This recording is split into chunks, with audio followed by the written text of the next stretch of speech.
don't. And the next session is going to be about network integration and the fun and excitement that happens when you try and slam two networks together. And I'll turn it over to Joe Provo as our moderator for the panel. Thank you. Thank you. I have a frog in my throat. I'm going to try not to cough into the microphone. My apologies. This is billed as the network integration panel. And network engineers must be prepared for many situations to keep their operations afloat. One frequently occurring but seldom discussed scenario are the integrations which come with mergers and acquisitions.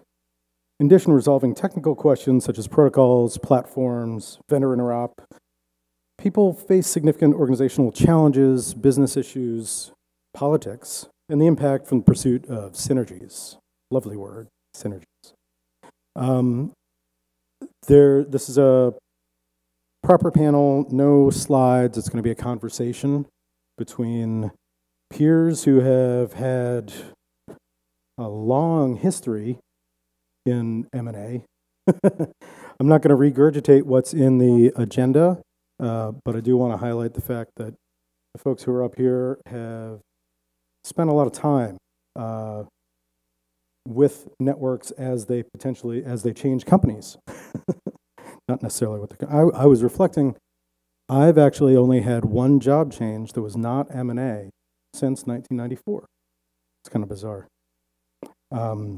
But McGehee here with CenturyLink, and he has ridden out several changes. He's enjoyed the LATA relief and the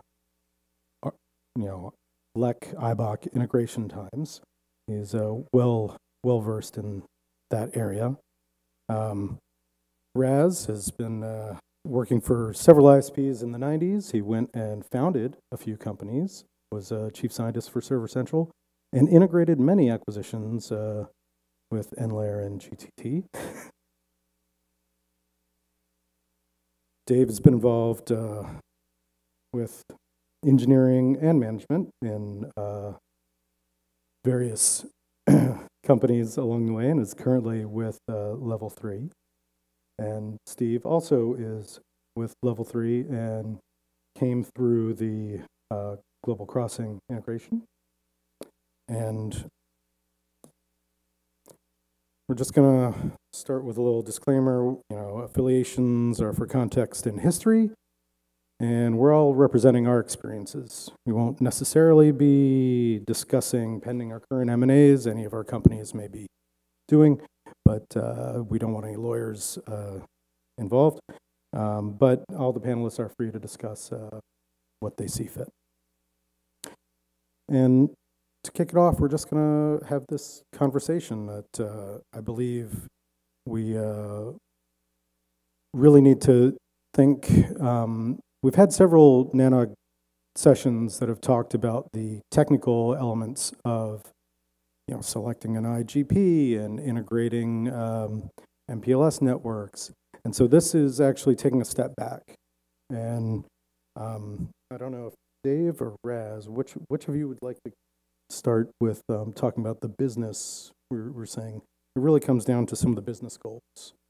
And go ahead, Dave. Go ahead. Is this thing on? All right. So, why does a company get acquired?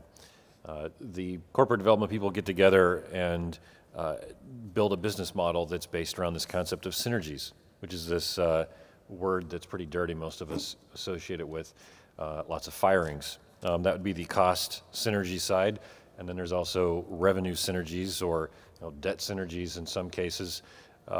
Basically, it's the principle 1 + 1 = more than 2, and it's the culmination of trying to make that work. But a lot of these models, they aren't perfect when you do an acquisition. Sometimes, depending on the size of the entities, you could have, say, two really large tier 1s that buy each other, and even a tier 1 and a tier 2, and have something called a revenue dis-synergy, where you have customers that are common across both of the companies, and they're buying both companies because they want redundancy. And so they get very concerned about, initially they're concerned about network resiliency, but they could also be concerned about something that's as simple as just economic buying leverage and economic consolidation and supplier management. So this almost right away within the first month after acquisition, one of the first things that you encounter is one of your first barriers, which is commercial challenges to integration, which is customers that don't want you to touch anything just yet. They want to maintain those separate networks for some time, so they have that diversity. So commercial challenges of that nature come out pretty quick. Rez, you had some thoughts there in terms of the growth effects. Well, so I think a lot of the thing people don't remember is, there's a lot of reasons to do M&A work besides just you see a company that's a good fit and you think there could be synergies. There's everything from essentially buying revenue. You can make your next quarter look better if you can pick up revenue, and you can really cover a lot of different business aspects by doing that. There's people who have actually been very successful at acquiring and using their acquisition to get more debt leverage so that they can go out and acquire more. If you look historically at Zayo, for example, they've been masters of doing this. There's all of these different reasons, and they're not all around how do we take two tier ones and mash them together, but that's definitely an interesting problem, and that's one where you really have people that they previously bought from two different carriers for a reason, and then that goes away. But it can be anything from buying a bigger network than you. If you look at folks like SBC and AT&T, you can have a situation where an SBC buys AT&T, renames itself AT&T, and turns over the keys to AT&T. So it's not always about who is the buyer or who is the seller. Yeah, sometimes you don't actually wind up with the customers you think you bought. Sometimes the products don't fit, or you have a problem selling the same product even if it isn't the same, or you're seeking to expand a footprint. But what you brought up with AT&T gets back to some of the culture and organizational concerns that sometimes see. And Steve, I think you had some concepts there in terms of the organizational issues that would be worth sharing. Sure. When I was asked to attend this symposium, I had about 100 hours worth of topics. So, and I actually boiled this down to two main items that I wanted to get across, which was the most important item, in my opinion, for whether a acquisition or merger or union of two acquiescing companies actually will work, is if you get the people lined up correctly and there is no longer them and us, but just us. And in my experience, where mergers and acquisitions have failed is when the them and us was never replaced with us. Because on that day, even if it's not your network and you do not have the expertise for it, you need to treat everyone as your customer, and that doesn't necessarily happen. So that, in my opinion, is the most important item for a successful merger. Everything else, whether it's clash of cultures or disparate technologies, it doesn't matter. If you cannot get the people lined up and motivated, understanding in terms of what their job is and how the organization should be, everything else does not matter. The second item that I thought was important to identify is when you have a merger like this, there's going to be some type of complexity. It could be very small. Let's say you're adding unlike a disparate object.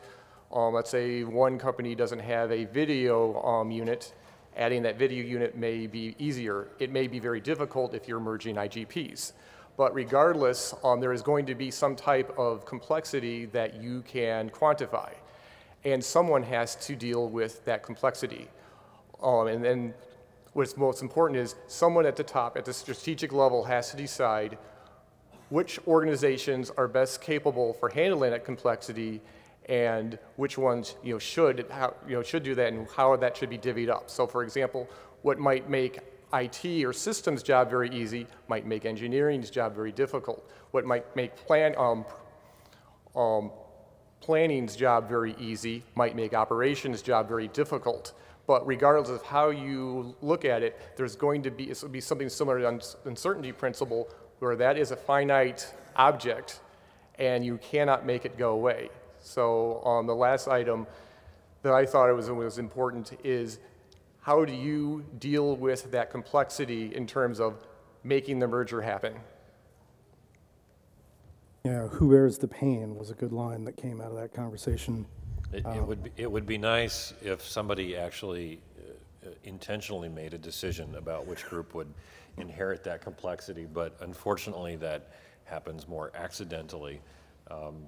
There's complexities get swept under the rug oftentimes. There's a decision that one group makes, someone in a vacuum, that can inadvertently impact other groups in ways that wasn't foreseen or even talked about. So I agree that would be important, but I don't know that it happens that much where one group really makes that call. In the organizations that I've been in the past decade plus, we kind of think of the company and the big moving parts as a three-legged stool. You've got engineering as one leg of the stool, the network. As the second, you've got IT, and as the third, you've got product and marketing. And this panel is how not to complete an integration. Oh, wait, I have a few more things to say about organization. The inner workings between those three groups are incredibly important. The amount of collaboration that has to occur across those organizations is paramount to making any progress at all. Otherwise, you can easily get into a set of circling interdependencies between the three teams, where the network team thinks that, well, if the product group can figure out how to rationalize the products, then we can do X, Y, and Z in the network.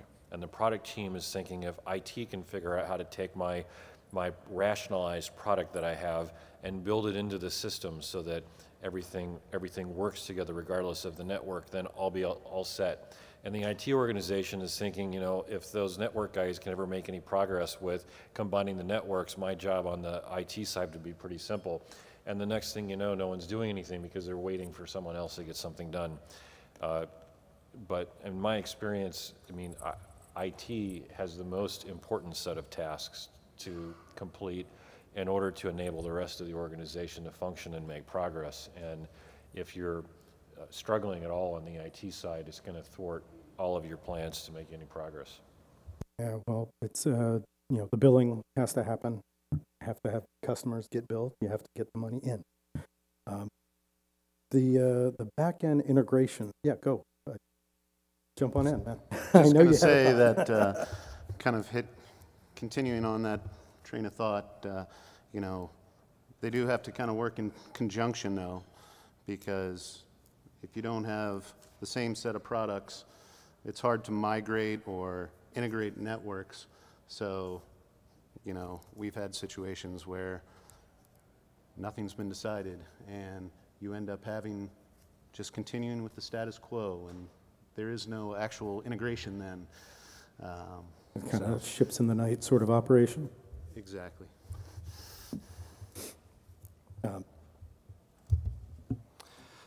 Yeah, so one of the, where was I going to go with this? Come back to me. Okay, well, I thought because the product point had come up when we were having the conversation before, and you had... I was going to talk about the back-end stuff. So I think a lot of people, when you get into M&As, there's some companies that are very good at it. They do this regularly. They have a process. And there's a lot of companies who somehow find their way into it. Either it was a very opportune time where they made a lot of money to sell or buy a company. They bought a distressed asset. But if you don't have this process in place, a lot of times it really goes south very quickly in the integration of the back office. Everything from the contract management to the sales rep integration to all of that, down to the billing. So in my previous life at GTT, when we bought TNet, the data network of IntelliQuint, that was one of our biggest challenges, was just the back end, the monitoring, the polling of the devices. Not so much the polling of the devices, but the linking of that data and the constructs around that. And we spent months doing that. And that was a huge thing that customers want. The very first thing they want when you're talking about doing the integration is how do I buy service from both of you under one contract? How do I mix and match, even if they're two different networks with two different ASNs and different levels of service? How do I go pick up a port from this network in Frankfurt and add it to my contract? And that's something that really you should think about before you ever consider doing M&A work, is how is that going to work out?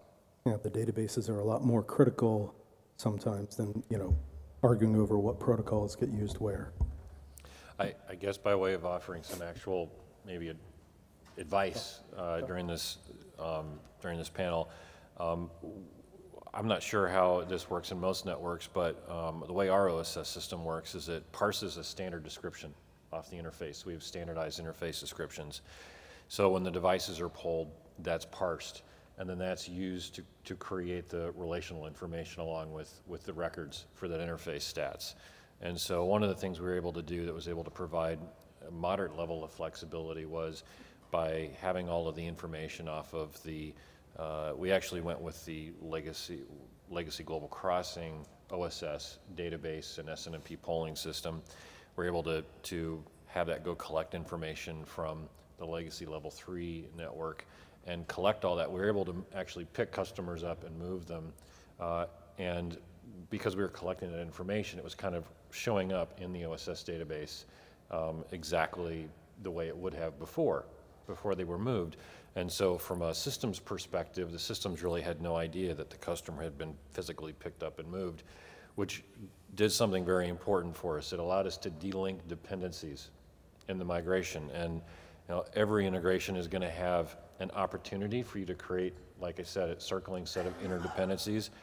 Anytime that you can find a way to delink things and let one group perform activities that make progress towards integration without impacting other groups, you should find and seek out those opportunities and exploit them. You didn't have any problem aligning the standards for those interfaces? We never did. We used the interface standard that was associated with the system stack that customer was a part of. So if you were to actually look at a router, you would find a mix of interface description standards. You'd find legacy level 3 and legacy global crossing interface descriptions on that device. Cool. Just flexibility being the key to actually making progress. Mm-hmm. Cool.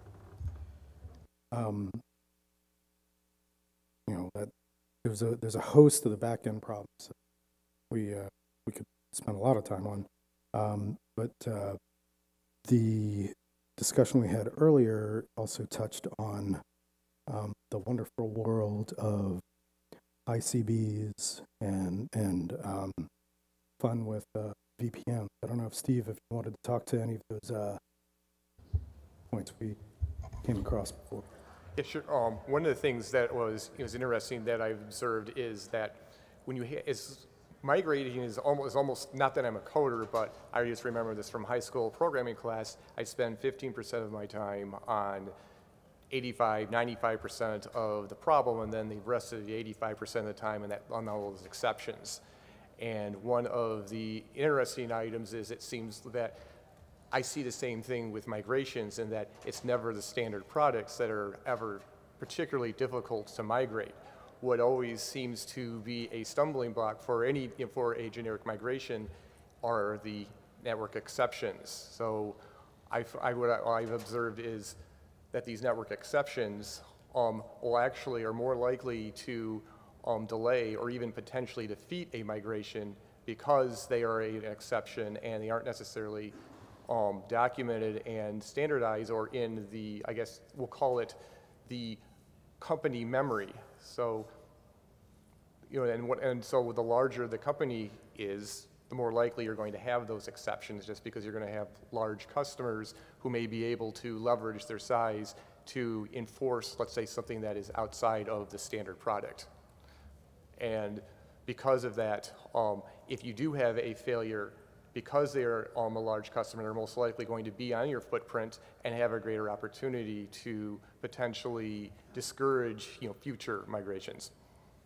Yeah, like as an example, for the last time we migrated a router from a PE from AS1 over to AS3549, which is where our VPN products live. The first, 600 customers on the device took 15 minutes, and the last 5 customers took 3 hours.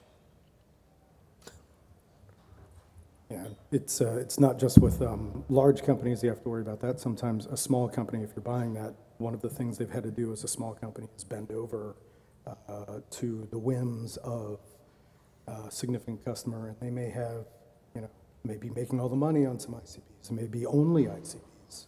Depending on your company's or your company's product strategy, some companies are designed from the ground up to be a more rigid product that doesn't lend its way to flexibility and whatnot. And that would be important if your marketing strategy was to target more the small to medium-sized business.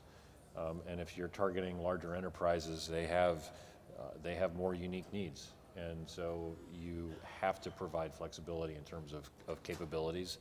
And you don't want to productize every single one of those. You don't want to make every single one of those commercial. Otherwise, you'll never actually get them out the door. So you end up doing a lot of customs or specials or ICBs or whatever you want to call them. And the trick, I guess, would be to document them better. Documentation over relying on institutional memory.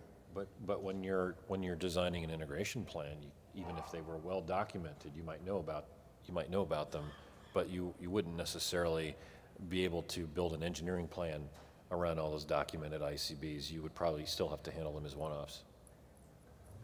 One of the downsides of when you're buying a distressed asset, which in reality is kind of what's a forcing function for a lot of companies to sell. I mean, you either sell if you want out of the business, you're losing money badly, and you need something to solve your problem, or you're highly successful and you're about to make a lot of money.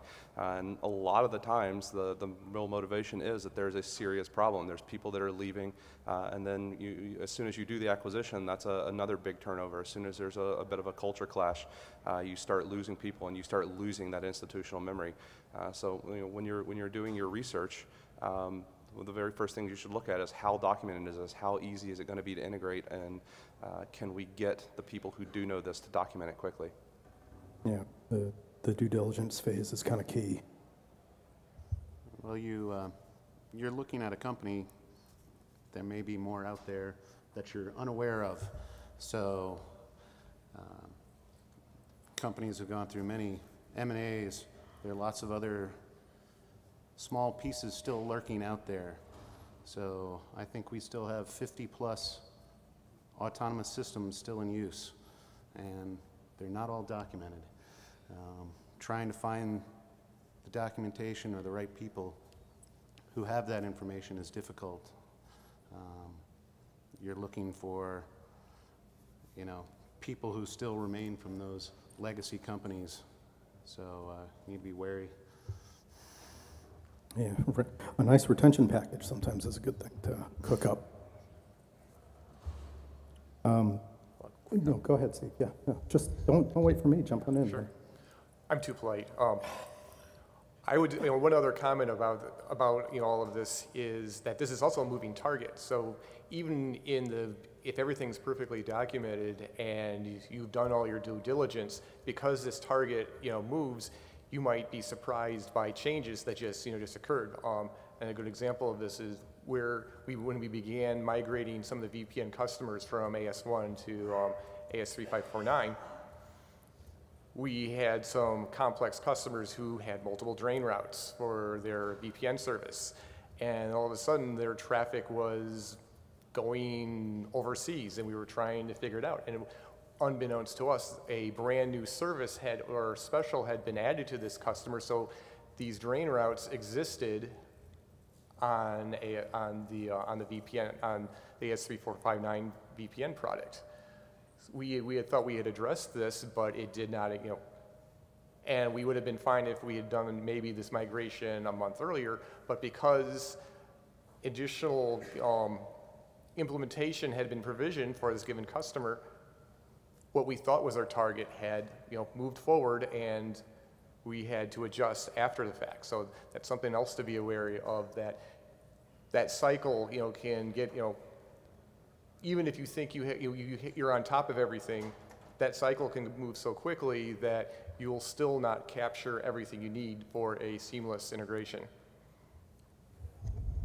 And that also ties into what we were talking about before about customer communications actually being a really important element. I think there were some transparency comments that you wanted to expand on.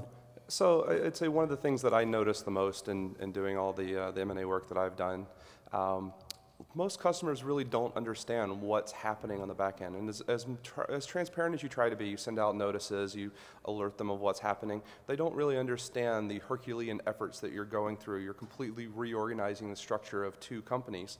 And you have to accommodate for what were the legacy processes, how do we teach and train and make sure that everyone is up to standards on those. Even things like billing integration, network integration.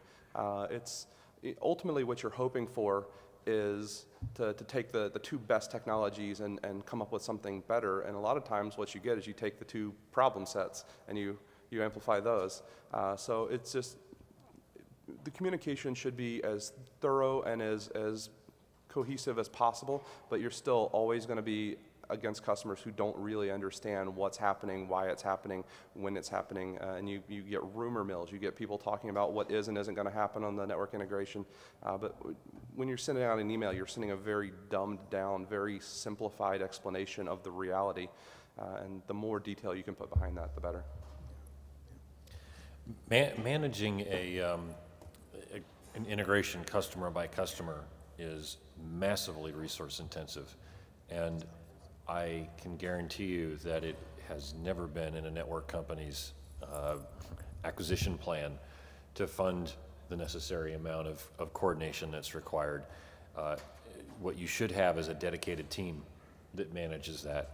In addition or outside of your standard grooms team, if you are lucky enough to have a standard grooms team that focuses just on network grooms, have a team that focuses on migrating customers. But what happens is it falls down to salespeople. It falls back to salespeople to have those communications with customers and help to manage those migrations and to plan. But it's not funded. They don't get commission for managing this migration. They don't even get usually the credit for a renewal most of the time. So you don't necessarily have the loyalty of your sales folks on board to help you with this very difficult problem. So that is just kind of an open problem that I would imagine hits every single integration no matter what's going on. Yeah, it gets back to organizationally owning and having good leadership at the top, having someone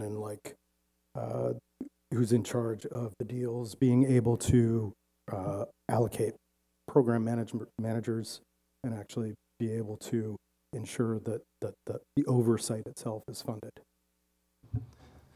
In my experience, I would say, yeah, it's very much how do you form that cohesive team. So when I flew out here, I flew on United, and I flew on an old Continental plane, and they said, thank you very much, your proud Continental crew. And I'm like, how many years has it been since this integration happened? Well, yeah. If you think about the reason that they act this way, these are separate unions, separate pay scale, separate contracts, so they still see themselves internally as two different organizations. And if you build something like that, when you reorganize people, yeah, you've got salespeople who are trying to explain this, but you might very well have just changed their commission plan, and now they're scared and confused, and they're definitely not looking forward to promoting a positive message.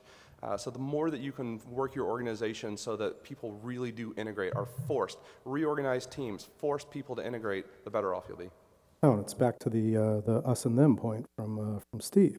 It's getting potentially disparate cultures to combine and get on the same page. Yeah, I don't know, Dave. Your personality is just like overwhelming the mic, man.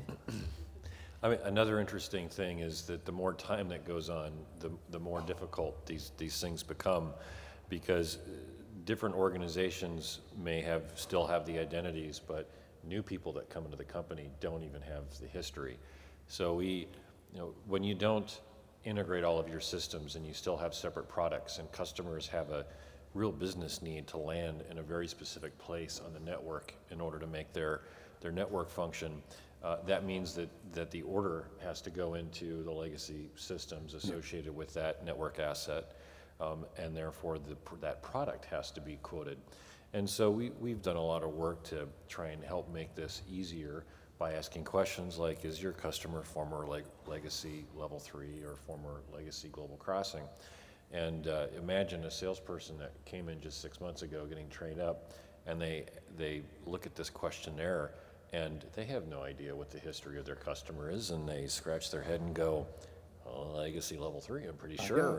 And off you go to the races, and then the customer port ends up on the wrong network and you have to reprovision it down the road. So before I tip it over to questions, because we kind of went over from the business goals down to the customer themselves, did you want to add anything that we didn't hit yet? Okay, guys.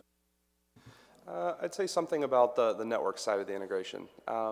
One thing to really keep in mind, especially if you're a large network, multinational network, when you're dealing with customers who are in multiple locations, it is incredibly difficult to do those integrations. So I personally got burned when Level 3 and Global Crossing did a migration where they, without poor maintenance notice, they converted a router from 3549 to 3356 and set local AS, which would have been fine, except that it made all the Level 3 traffic come in through that one port that had been migrated, and that broke a lot of anycast for a lot of customers.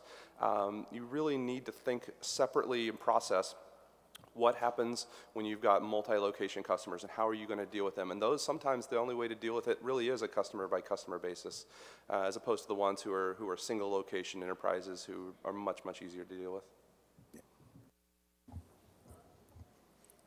Yeah, I think what was interesting about that is, talking about the customer by customer, what was ironic as we had our discussion, prior to, this panel, is there actually was a solution to that, but here was a perfect example of where that had not been communicated, as that there was a way to deal with a partial migration, or in this case, a partial AS merge.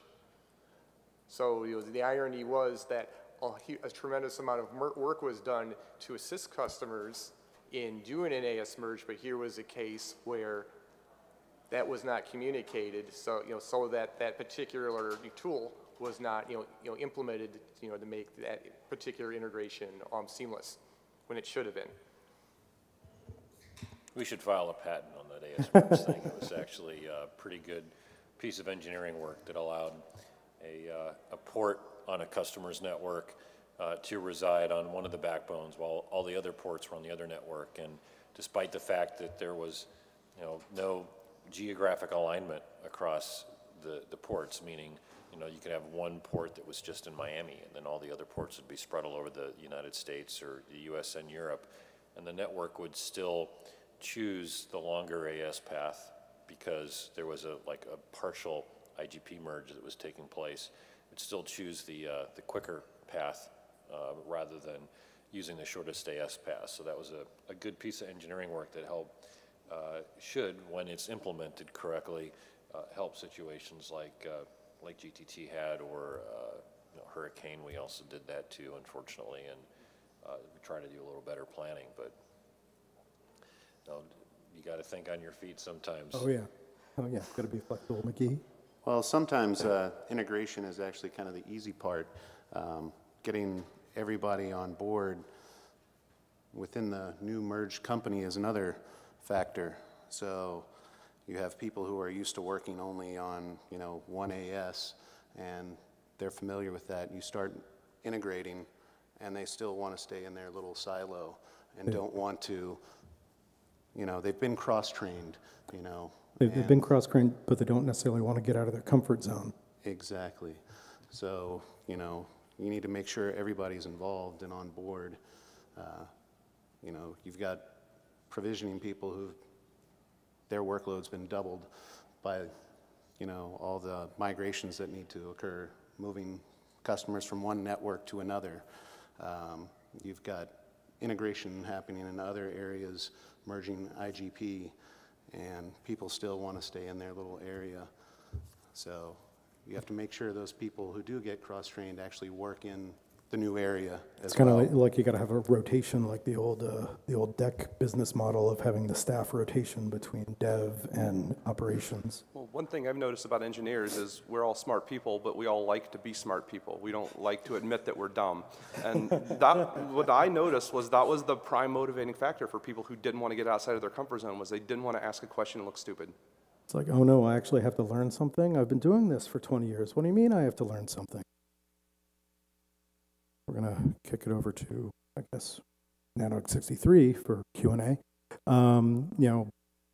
If you have any questions, comments, technical, business, or otherwise, like I said, we kind of avoided just the generic argue over IGPs, but if you have a thought, come on up.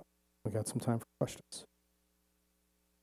Or we could just keep rambling or phase into the war story part of the program. I see no one at microphones. We'll let you heckle our bad network integrations. No one? Really? That means there must be some people missing from this room.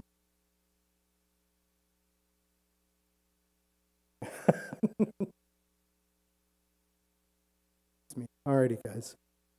Thanks for coming up, and thanks, everybody.